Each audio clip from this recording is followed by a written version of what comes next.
So that radish field, and you know, understand, Joe was throwing a lemon with that hailstorm, but to really become highly profitable, although by the looks of things, Joe's profit's pretty good. Good for him.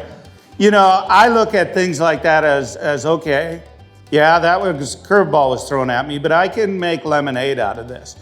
All those radish seeds the majority of them are gonna germinate, and there was several when you dug down already were.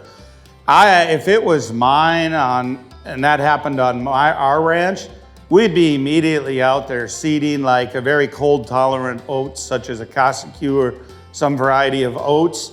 I prefer to have a mixture of grasses in there. I'd probably put a little barley in there and maybe 10 to 15 pounds of winter rye. Then what would happen is, yes, the radishes germinate and come, but you're gonna get all those grasses coming.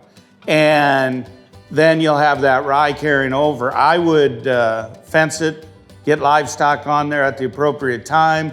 Although it's very important, I think, if you're gonna integrate livestock onto cropland, you can't just put them on a whole quarter and let them go. I mean, you can do that, but there's gonna be some negative ramifications to soil health. They're gonna trail to water, they're gonna hang out in a certain area, they're gonna remove too much residue in some areas.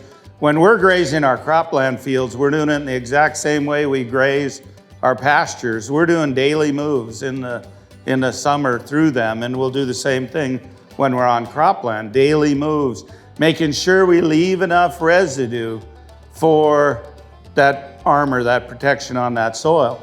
And then the next spring would have that rye coming back, would have those radishes, those tubers, because what's germinating now could certainly produce a pretty big tuber.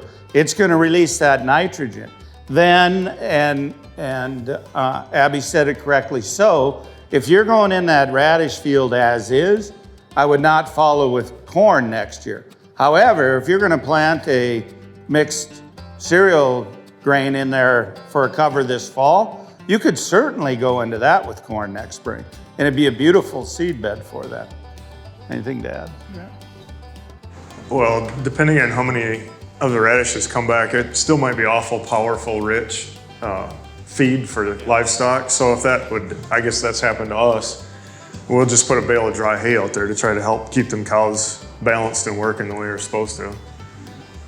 The other thing we do is we move portable water out there, move that water source around if we can. Hauling water is expensive, but we can utilize a field like that got hit by hail. I mean, we got pea fields that got shelled out for us, so we're gonna go in there and reseed them right now, use those peas as part of the cover crop. One of the things about radish is that it's non-mycorrhizal, which means it doesn't form the association with the fungal community. And so corn relies on that heavily for phosphorus uptake. And if you go through a not a dry period, but a period without having that mycorrhizal association, then it's not primed for the corn to form that association and take up phosphorus. So you see phosphorus deficiency in your corn.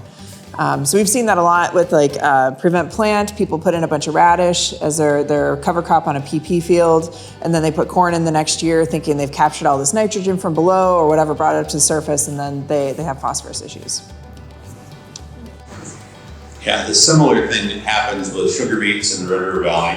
If they follow corn behind sugar beets, sometimes there's a mycorrhizal issue with the corn, and they get purple corn. I have seen it with radish. That's typically why I follow my radish with a cereal grain. Then that works just fine.